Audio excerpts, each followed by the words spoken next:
Hi everyone, so I am Kshitij, and today we are going to discuss about JavaScript scope. So let's just start. Basically सबसे पहले देख लेते हैं हम कि scope क्या होता है. तो let me just bring out my notes here. तो हमारे पास क्या है कि एक स्कोप की ना डेफिनेशन है. Basically scope is a place where you can access a specific function और variable in the execution context. As we know कि जावास्क्रिप्ट के अंदर क्या होता है कि हमारे पास ना एक एग्जीक्यूशन कॉन्टेक्स्ट होता है जिसके अंदर क्या होता है कि जिसके अंदर हमारा सारा का सारा जो कोड है वो एग्जीक्यूट होता है ना. उसके दो पार्ट्स होते हैं, एक तो मेमोरी पार्ट होता है और एक कोड पार्ट होता है. So basically what happens is that there is couple of things which we need to talk about. So firstly let's just see.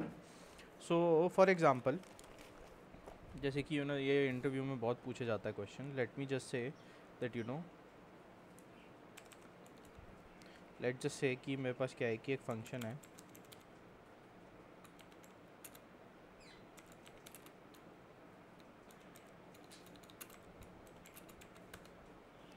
Okay and मैं यहाँ से रिटर्न करता हूँ y.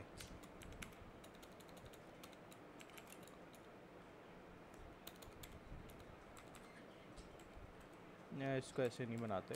Late me just try to make it this way. Function y function z and let me just nest it out in here. And इसके अंदर हम एक variable ले लेते हैं. इसके अंदर हम वेरिएबल लेते हैं var a इक्वल्स टू 10. ठीक है. And var a equals to 100. And in z what we will do console.log a.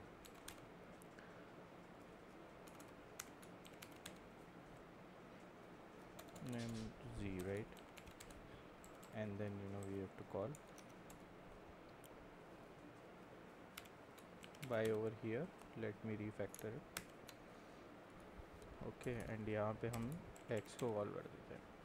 तो अब अगर हम इस फंक्शन को देखें, ठीक है, अब मेरे को क्या है कि मेरे को इसका आउटपुट क्या आना चाहिए. Now let's just see what happens here. I am going to do node scope.js. Okay जैसे कि हमने देखा क्या हुआ कि हमारा आंसर आया है 100. Let me just do one more thing. What I will do is npm i nodemon. Although I think node watch वाला चीज़ आ चुका है हमारे पास. Let me just add another window here. Sorry. Right now let me say that node hyphen watch, because of which I don't think we do need the nodemon thing.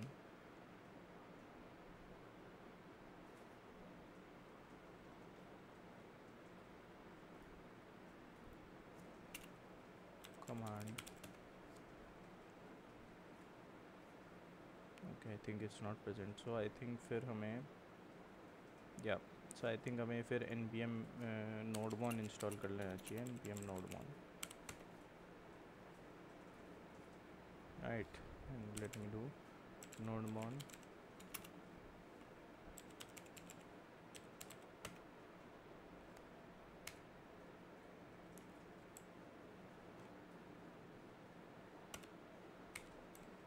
I think we have to do npm i nodemon g.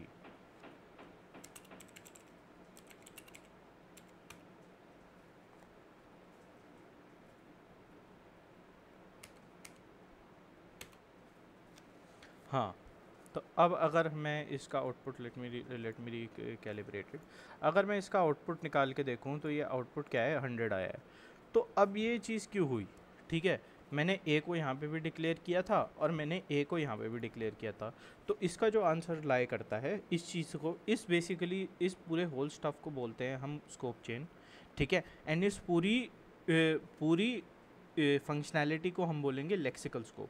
So the answer to the lexical scope is basically, जैसे हमें पता है कि JavaScript में जब भी कोई function execute हो रहा होता है तो क्या होता है कि वो एक एग्जीक्यूशन कॉन्टेक्स्ट में जाता है, जिसके अंदर क्या होता है कि वो अपनी एक अलग मेमोरी एलोकेट करता है, जिसके अंदर वो क्या करेगा कि इस जी के फंक्शन के अंदर व्हाट इट विल डू. सबसे पहले हम इसका एग्जीक्यूशन कॉन्टेक्स्ट देखें तो सबसे पहले एक्स का बेसिकली ग्लोबल एग्जीक्यूशन कॉन्टेक्स्ट बनेगा हमारा. उसकी स्टैक पे क्या जाएगा, एक्स का एग्जीक्यूशन कॉन्टेक्स्ट, जिसके अंदर क्या है कि मेरी ए की वैल्यू जो है 10 पड़ी हुई है. ठीक है, फिर मेरे पास क्या हुआ, वाई का एक एग्जीक्यूशन कॉन्टेक्स्ट स्टैक पे चढ़ेगा, जिसके अंदर मेरी क्या हुआ, ए की वैल्यू 100 पड़ी हुई है.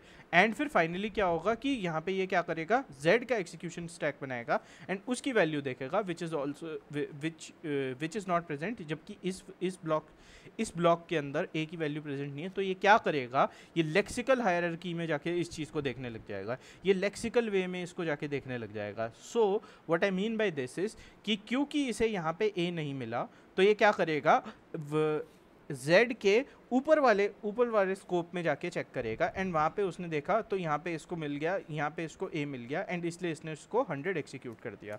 अगर मैं इसको यहाँ पे एक और वेरिएबल लेके 1000 डिक्लेयर करता हूँ तो अगर आप देखो again see it's declared but its value is never used because you know for that scope you know it is not being used. And as we can also see जो हमारा answer आया है वो हमारा 1000 आ गया है. तो इस वजह से क्या हुआ कि मेरा जो लेक्सिकल स्कोप है ये बेसिकली मेरा एक एग्जांपल हो गया लेक्सिकल स्कोप का. And this is why this thing happen. Now एक और चीज़ देखते हैं.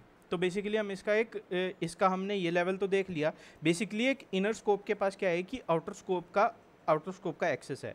अगर मैं यहाँ से इसको कमेंट आउट कर दूँ, ठीक है, और यहाँ से मैं इस चीज़ को भी कमेंट आउट कर दूँ तो वी कैन ईजिली सी कि जो ए की वैल्यू है वो 10 प्रिंट हो जाती है. लेकिन अगर मैं क्या करूँ, ठीक है, क्या मेरे पास ये चीज़ बाहर पॉसिबल है, देखते हैं इस चीज़ को. अब देखो हमें क्या आया, रेफरेंस एरर आ गया, ए इज़ नॉट डिफाइंड. और इसका रीज़न क्या है, बिकॉज ये जो स्कोप है ये बेसिकली जो एक्स का एग्जीक्यूशन कॉन्टेक्स्ट है वो जो है क्या है कि वो उसके मेमोरी के एलोकेशन स्पेस में है. सो बेसिकली क्या हुआ कि ये जो ए की वैल्यू है वो सिर्फ इसी ब्लॉक के लिए प्रेजेंट है, उसके ऊपर वाले ब्लॉक के लिए प्रेजेंट नहीं होगी. तो again this is a good way to remember it कि when we are accessing variables at the innermost level, it will check in its own execution context and its own lexical upper execution context, जहाँ पे उसको उस चीज़ का scope मिलेगा, लेकिन वो नीचे वाले में नहीं देखेगा. जैसे इस केस में इसने ए का रेफरेंस जो है इसने मेन बेसिकली एक्सिक्यूशन कॉन्टेक्स्ट में चेक नहीं किया. सो आई होप ये वीडियो सबको अच्छा लगा होगा. If you have any comments please do like, share and subscribe. And अगर कोई डाउट है तो प्लीज़ इस वीडियो के नीचे पूछ लीजिएगा. Thank you.